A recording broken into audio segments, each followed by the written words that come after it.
In this lesson, we'll be talking about the cutoff versus button 2-bet pots, just a bit of an overview of the preflop ranges.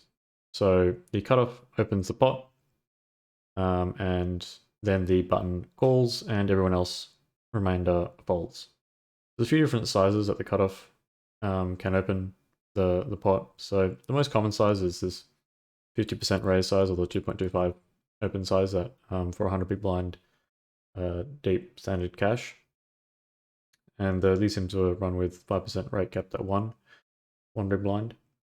But there's also some smaller sizes and a little bit of a bigger size as well. So you can open min in the cutoff, sometimes open a little bit bigger, 2.5 in the cutoff. But most of the time, cutoff is going to be opening to around 50% of the pot, or 2.25, a little over min.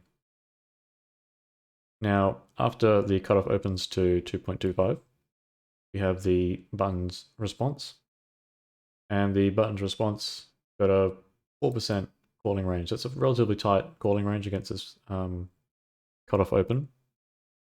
All right, and you can see that the hands that the button have called, on average, are going to be stronger than the hands that the cutoff have opened, right?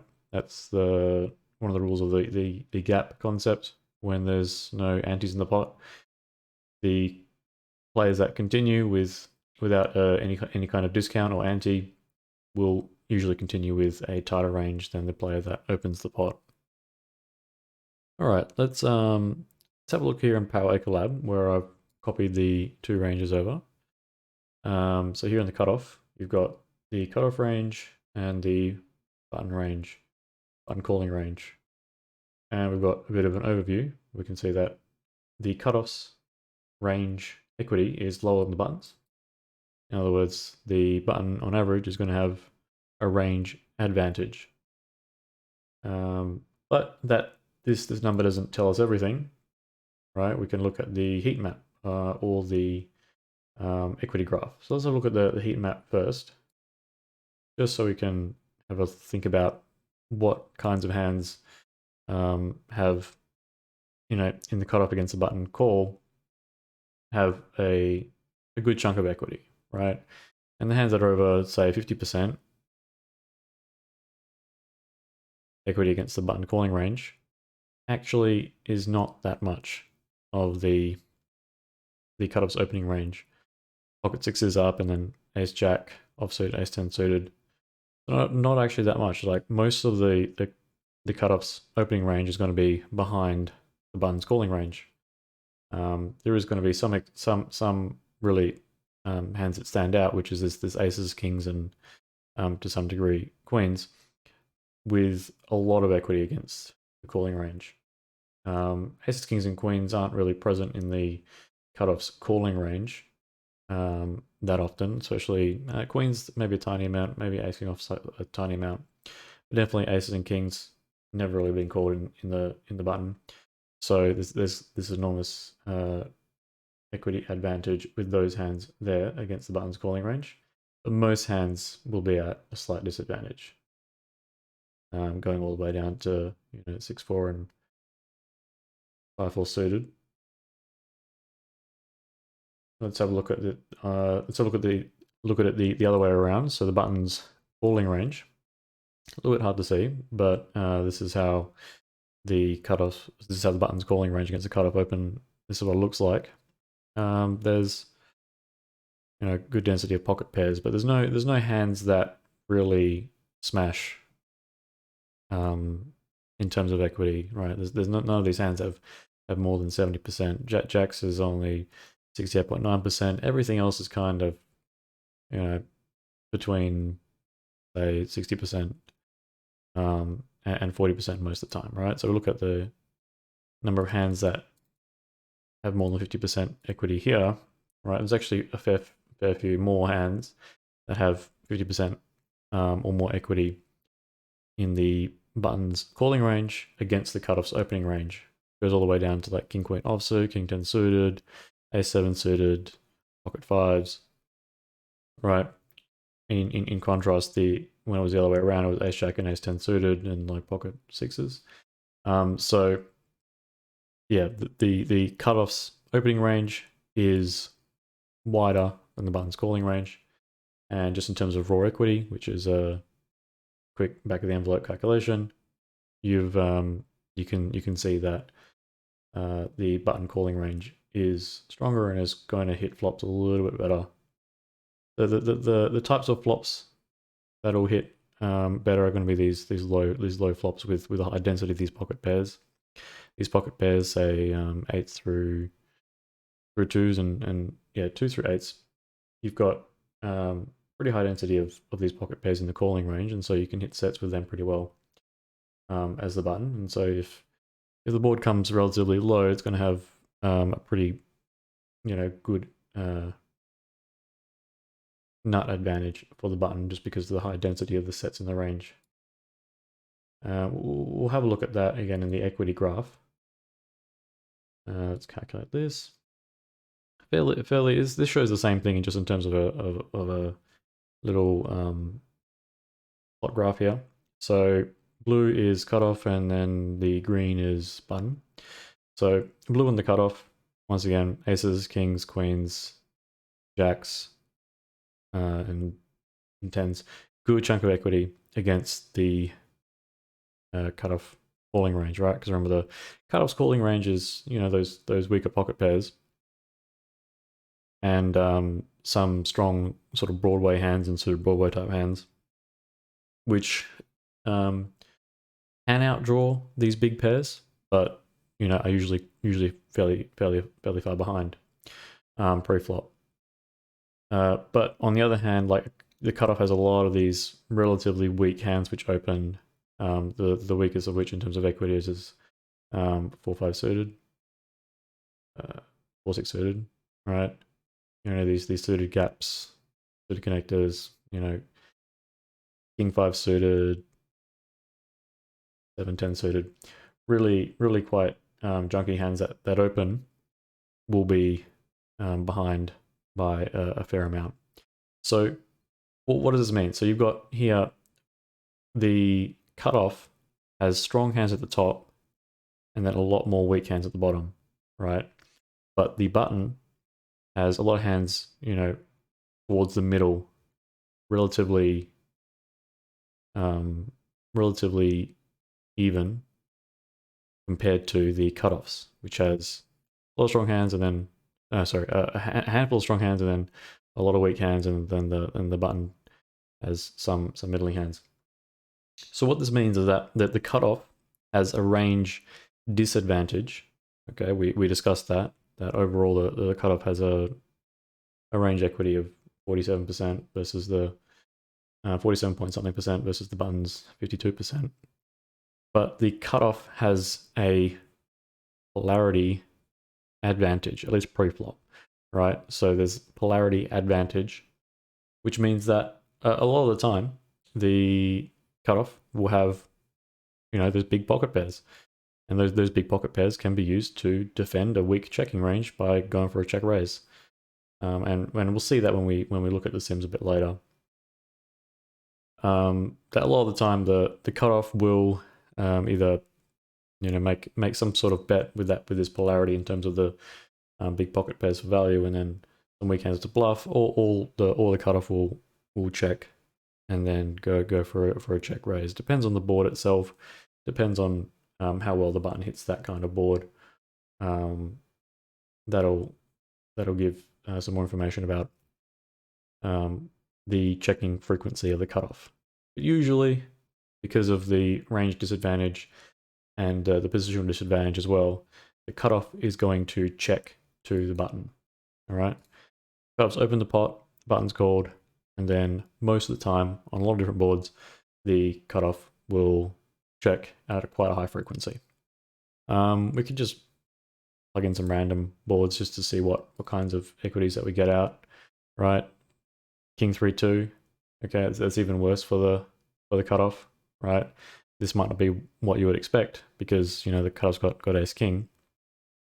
And then what we can do is we can just look at the heat map again and see how this heat map has changed for both players, right? The 3 and the 2, in terms of the sets of 3, sets of 2s, versus at the top here, so sets of 3, sets of 2s, or the cutoff in the green, and the button in the green and the cutoff in the blue, versus the kind of ace king part of the range in the cutoff, which the button doesn't have. So once again, you can see that there's a lot of hands like kind of in the middle for the green curve, which is the button, versus the blue, which kind of drops off a lot. So this is saying that the cutoff's range is more polar than the button's range. All right. Despite the fact that there's a range disadvantage. Okay. So polarity, advantage, range, disadvantage. Usually that means it's going to be a fair amount of checking and then small betting into that polar range to deny equity from those weak hands at the bottom. Maybe we can check another board. Okay, I mean, this is random. 3, 5, 7. This is pretty obviously going to favor the button, right? Favors it by quite a lot just because of the amount of sets and one pairs with the suited connectors that have hit this board. And the cutoff's got a lot of like air at the top, especially the offsuit air on this kind of board. Let's have a look at the heat map. I'll show it more. It'll show up a bit easier. So this heat map in terms of this air here, 10-9, Jack 10 offsuit, Queen Jack off, really just quite trash on this particular board for the cutoff. But look at the heat map for the button, nowhere near as many of those types of hands. Quite heavy in the pocket pairs, you know, lots of decent pairs and a reasonably high density of sets. There's also the pocket 6s and the pocket 4s, which draw to a shot straight.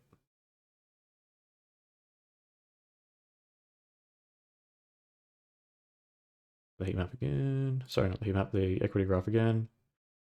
Yeah, quite a stark difference compared to the last graph we looked at.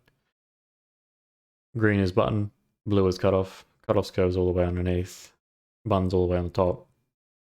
You can see button's got, you know, these sets, just big sets, and there's also what is it? Pocket 3s, yeah, pocket 7s, pocket 5s, pocket 3s. What is this hand? Yeah, pocket 7s for opponent. Anyway, pocket 7s, pocket 5s, pocket 3s. At the top, loads of value there, right?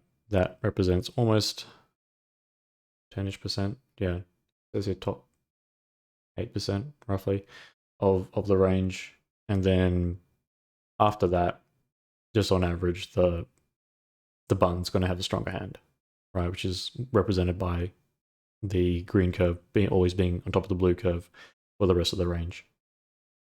So for this particular board, the button has a range advantage and a polarity advantage, and so the cutoff is probably going to check and then overfold against a bet.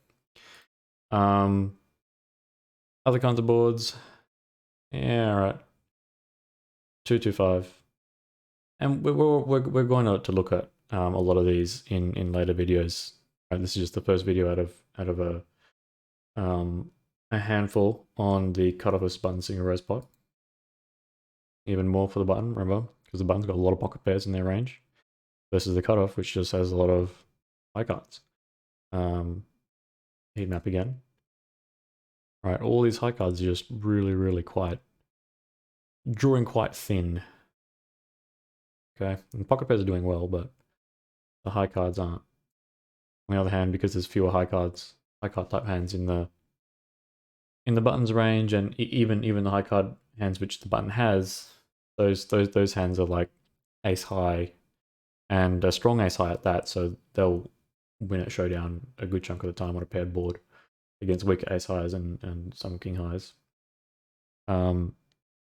Fewer just has less air, and because it's got less air and it's got high density of a set of 5s, a set of 2s, and high density of pocket pairs, you can predict that the cutoff is going to check to the button at a very high frequency on this kind of board. Look at the equity graph again. See what that looks like on this board. Very similar to the last one. Maybe a little bit of polarity in terms of the pocket pairs, the big pocket pairs for the cutoff up here, but mostly cutoff is going to check to the button. Ace 10 7, right? And anyone want to hazard a guess as to who's going to have the advantage on this board? Much closer now. Why is it much closer? Probably because the cutoff's got ace 10 offsuit, but the button doesn't. Right, so that's going to be one of the main differences. The set of aces is also there. The set of tens and the set of sevens is there for both players. So that's not a huge deal. But also the cutoff's going to have a lot of gut shots between the ace and the 10, and a fair few gut shots with the 7 and the 10 as well. Looking at the heat map, less air, right? These low pocket pairs aren't doing so well, but there's less air. Like this, this block of hands here: the king queen, king jack, queen jack. There's also 9-8, 9-6, 8-6, jack 9, jack 8. All those hands are gut shots or straight draws of some kind, and there's much less air, and because there's an ace on the board, and the cutoff range is reasonably dense in ace X hands, the cutoff has hit this board reasonably well. Looking at the button. Now there's a slight difference between the button and the cutoff. Remember that the button's called, and on average the hands that call are going to be stronger, right? So the ace X that calls, so these ace hands, are actually stronger than the cutoffs, right? So all the cutoff might have quite a lot of ace X in their range, but the ace X that the button has is stronger in terms of it has a stronger kicker. On ace 10, it might not necessarily be the case because of the presence of the 2 pair with the ace 10 offsuit in the cutoff's range. We can go and edit this, changing it slightly from a 10 to a jack. See if that changes things a little bit. It does change things a tad. But now I think that because there's going to be a little bit less advantage in terms of the ace 10 and more advantage from the button in terms of the ace jack. Because of the equity advantage, I'd imagine there's going to be some small betting. Remember, because the cutoff has a lot of weak ace X, that weak ace X doesn't really want to run into the stronger ace X from the button. So usually going to be betting small to try and get value from those weaker pocket pairs, and trying to avoid getting hit with a raise by a set. How much time we got? Yeah, I can do one more. Ace 6-4. Alright, so what are we thinking? We're going to be fairly close, no? Yeah, better for the button. Why is it better for the button? Oh yeah, on the previous one, like a lot of that Broadway stuff hit the 10, which is a fair amount of equity. Here, when it goes A6-4, not a lot of the cutoffs range hits the 6 compared to the 10 or the jack, right? Cutoff's got a lot of Broadway, so whenever there's 2 Broadway cards, the cutoff's going to be doing alright. But only just an ace here, and then there's nothing else. The button's going to have stronger ace X. The button's going to have the set of 6s, the set of 4s at pretty high frequency. And then the cutoff is going to really be struggling with their own ace X, which is going to be fairly weak. Sure, they've got some 2 pairs in terms of ace 6 and ace 4, but don't have the offsuit versions of that. Yeah, alright, we can look at the heat map. So yeah, a lot of these pocket pairs not doing so well. And a lot of air. A lot of air.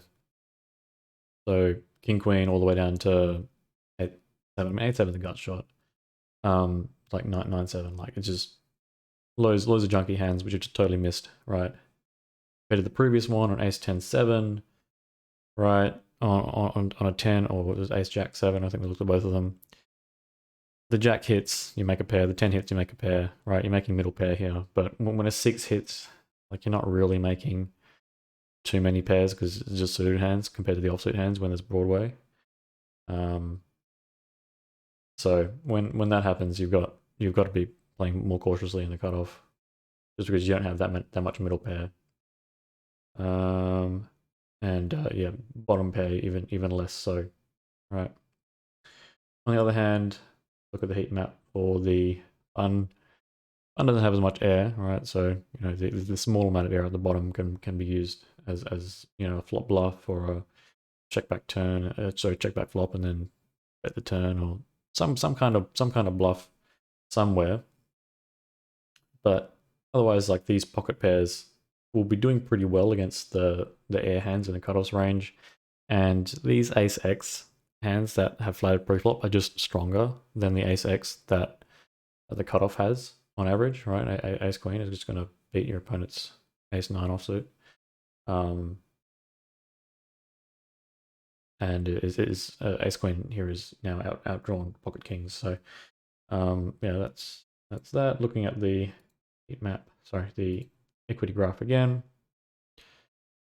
Yeah, the in comparison to the previous board, the do we look at the heat map for the? Maybe not. Anyway, the equity curves for that one. What was I saying with this? Yeah, so we've got these strong hands, which is the ace x, right? Sorry, the set's at the top, and then there's ace x here. Like the ace x is just stronger for the button in the green, right? So the ace x is just quite strong, and the cutoff has a lot of air in their range down the bottom here, right? Loads of air, right? You can kind of think like, how much air do they have? You can kind of see it, eyeball it here. That's pocket threes. This is king queen, right? Looking at the blue, king queen. That's almost the 55th percentile, 56th, 56.72 percentile. What does that mean? There's 44% unpaired hands. And on like a6-4, which is this flop that we're looking at, on a6-4, it's going to be difficult for those unpaired hands to catch up to an ace. And maybe it'll be able to outdraw a pair. It's going to be difficult for them to outdraw for an ace. And so the cutoff all the time is just going to check. The button's going to probably bet small. This junk at the bottom from the cutoff's range is going to have to be forced to fold, let it go. Maybe you can float some like suited double backdoor type stuff like king queen suited with the backdoor flush draw, backdoor straight draw. Button bet small, cutoff overfolds, goes for the check raise with like the ace king or the sets, and has difficulty defending like those big pocket pairs that we talked about earlier. All right. I probably rambled a bit too long. But as you can see, between the two ranges, on average, the button's going to have some sort of advantage. In some situations, the cutoff can still bet, but most of the time, the cutoff will be checking to the button. The button will often bet small, deny equity from a lot of the junky hands in the cutoff's range, and then the cutoff goes for a little check raise, remembering that the cutoff has those big pocket pairs pre-flop, which big pocket pair pre-flop will still usually make a big pair on the flop. Okay, so that's the end of this overview. See you on the next one.